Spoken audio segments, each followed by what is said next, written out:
Un incendie géant qui serait notamment lié à des températures records dans la région. Et en plus, un phénomène amplificateur qui est le réchauffement climatique. Plusieurs milliers de personnes ont déjà été évacuées, des écoles fermées. Les océans se réchauffent, alors quand le glacier atteint la côte, ils font plus rapidement qu'avant et glissent de plus en plus vite dans l'eau.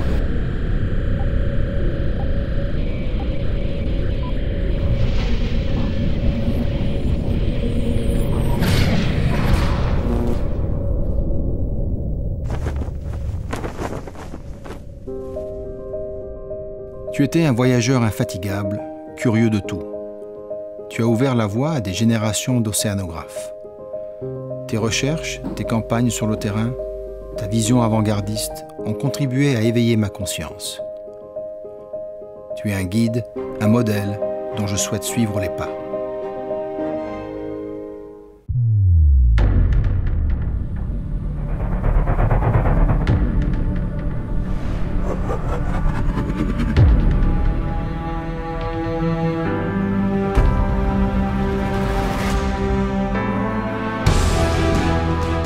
En 2006, lorsque je crée ma fondation, je décide d'articuler son action autour de 3 grands domaines d'intervention. La limitation des effets des changements climatiques, et pour cela la promotion des énergies renouvelables, la préservation de la biodiversité, enfin la gestion des ressources en eau et la lutte contre la désertification. La France s'est convaincue et a forgé son opinion que il faudrait qu'un jour, il puisse s'impliquer directement, aux côtés des mécanismes de l'État, dans une action en faveur des problèmes environnementaux. Très rapidement, je reçois le soutien de dirigeants, de scientifiques et de défenseurs de l'environnement du monde entier. He has very long-reaching global leadership. He is enjoying wide respect from international community. Et c'est important quand on a une influence, comme il l'a en tant que chef d'État, mais comme il l'a aussi en tant que personnalité, de donner un sens à cette influence. His strong attachment and visionary leadership role in preserving this world's ocean environmentally sustainable. Pourvu qu'il y ait d'autres personnalités, pourvu qu'il y ait d'autres États qui suivent avec la même fougue une vocation aussi grande. Avec le prince Albert II, je trouve qu'il y a un engagement à long terme, et c'est rare.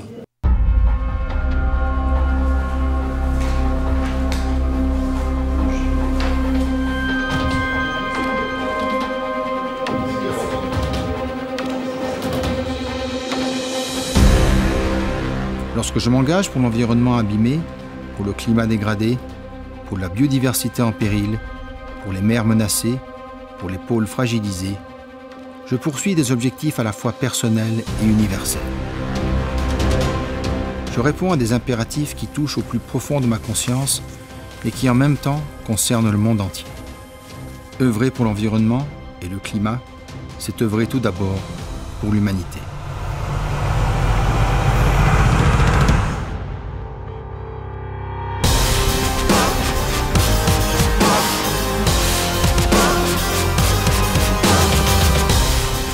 Sur les traces d'Albert Ier, j'ai voulu me rendre sur les 2 régions polaires. Dans ces déserts si purs et déjà si menacés, j'ai réalisé combien notre vie dépendait des équilibres de notre planète. La glace est en train de disparaître. C'est un continent qui est particulièrement sensible à différentes pressions qui peuvent s'exercer sur lui. Lorsqu'on a des changements de ce type aussi rapides, la végétation, les organismes qui vivent là n'ont pas le temps de s'adapter et de s'acclimater à ces nouvelles conditions. Des études scientifiques nous montrent qu'à l'année 2040, il n'y aura plus de glace dans l'océan Arctique en été.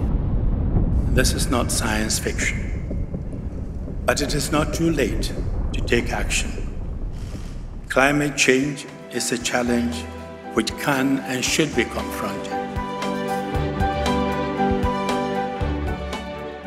Les pays les moins avancés sont aussi les plus impactés par les changements climatiques et aussi par la perte de la biodiversité. En Afrique, auprès des scientifiques, j'ai pu constater la nécessité de recenser et protéger les écosystèmes en danger. Tous les signes avant-coureurs nous prédisent qu'ici, il reste des espèces qui ne sont nulle part ailleurs et qui n'ont pas été découvertes auparavant.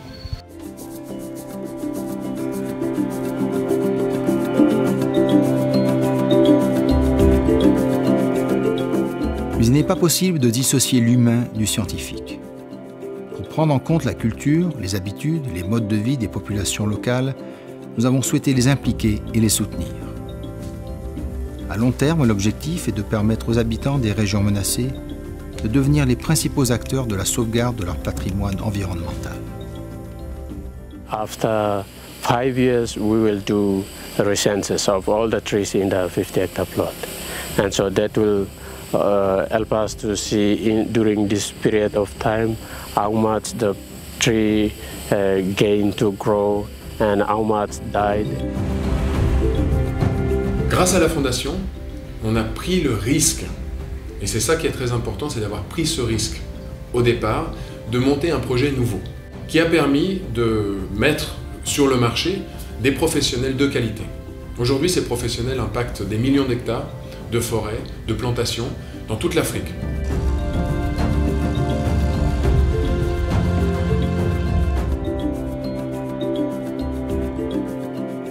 Problem of our island is industrial fishing.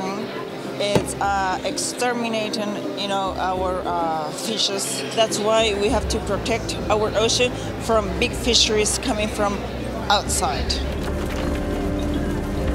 We didn't know that continents moved around. We didn't know that polar ice could shrink. We didn't know that putting carbon dioxide in the atmosphere could possibly have the impact that it is having.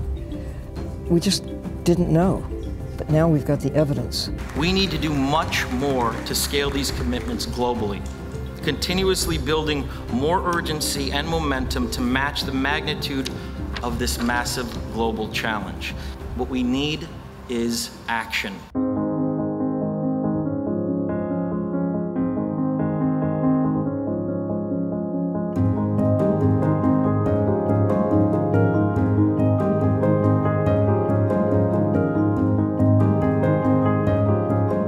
Assez rapidement, on a pensé qu'il fallait effectivement avoir des points d'appui hors de Monaco, puisqu'encore une fois, l'action de la Fondation est une action très internationale.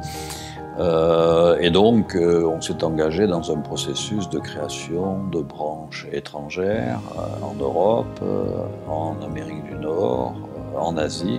Aujourd'hui, on arrive uniquement à avoir 9 branches étrangères. On ne poursuit pas une politique systématique de création, mais que l'on cherche à s'implanter là où, encore une fois, on peut avoir des points d'appui, des relais intéressants, et où il y a matière, évidemment, à travailler dans les domaines qui sont les nôtres.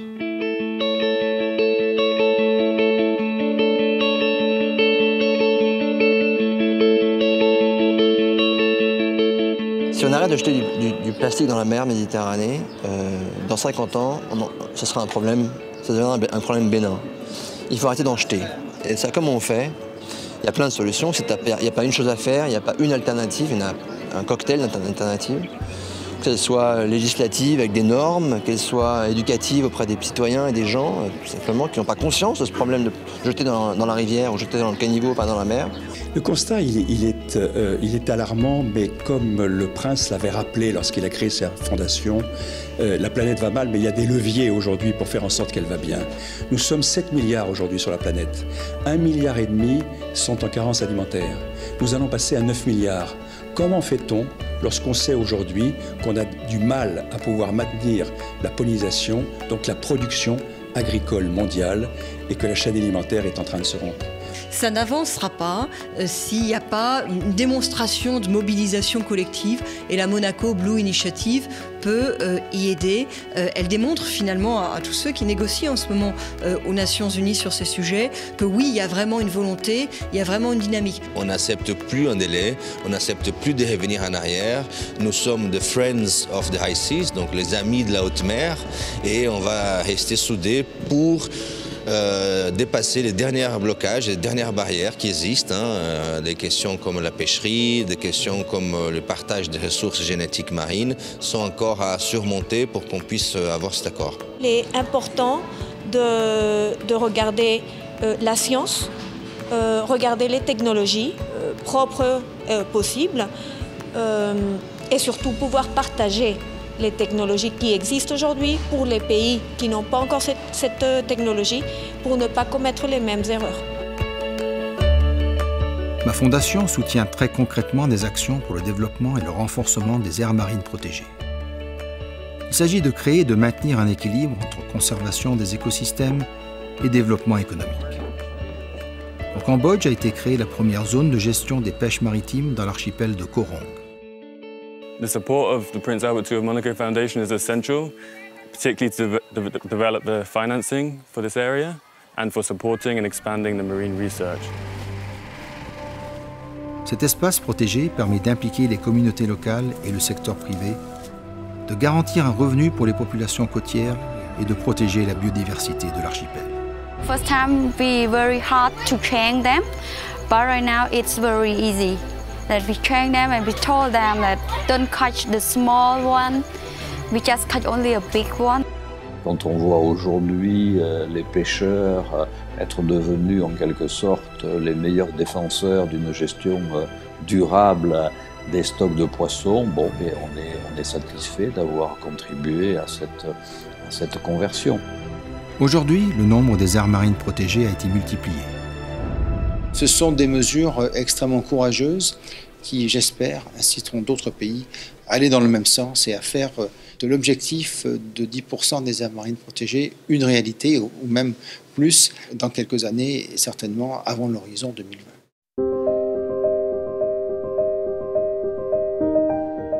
The issue is, can growth be inclusive? Can we have prosperity for all and still maintain this planet? The question for you here, can we have a world where the rest of us are very comfortable, raw materials coming from south, and then these billions of people without energy? That's unacceptable. Loin de ces zones reculées et parfois encore vierges, l'enjeu est aux portes de nos villes où les modes de vie menacent l'équilibre de notre environnement. L'ambition de ma fondation est de contribuer à trouver des solutions innovantes dans le domaine de l'énergie et encourager une économie décarbonée.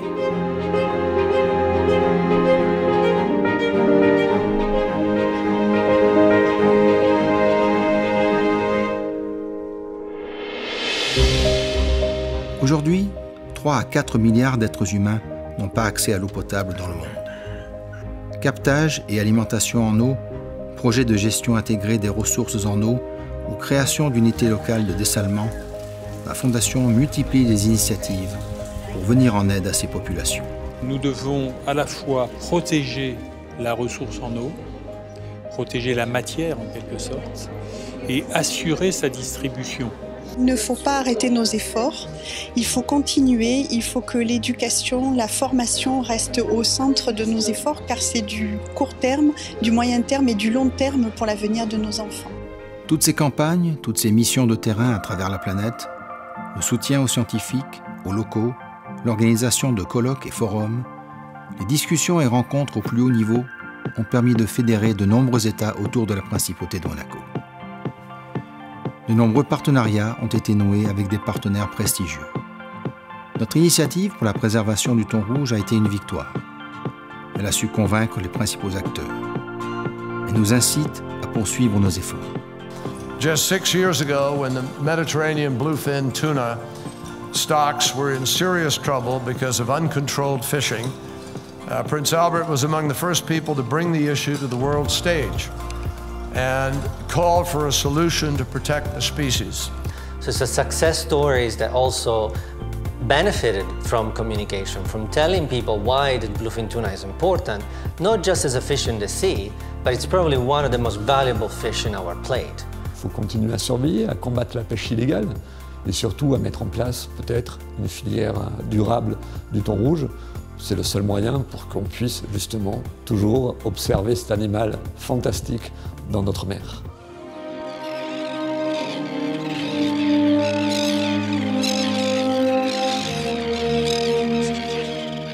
La Fondation Prince Albert II de Monaco s'est impliquée dans la réintroduction du gypaète barbu, la préservation de l'ibis chauve sur les rives océaniques du Maroc, sans oublier des actions de sensibilisation du grand public à travers par exemple le championnat de Formula I avec des véhicules 100% électriques. Et l'envol de Solar Impulse, le premier avion capable de voler jour et nuit sans carburant, à la seule force de cette énergie renouvelable. En prouvant que l'impossible peut devenir possible, en quelques années à peine, Solar Impulse fait plus que tous les discours sur l'innovation.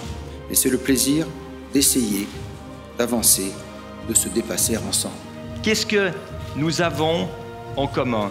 Nous avons en commun la recherche de solutions. Nous sommes à la croisée des chemins. Nous avons pour nous la science qui quotidiennement nous éclaire sur la réalité des dommages infligés à notre planète. Nous avons pour nous la conscience issue d'années de mobilisation au service d'une idée qui s'est développée avec une rapidité sans égale. Nous connaissons l'urgence des échéances vitales pour agir. Il est encore temps. Nous vivons une époque cruciale.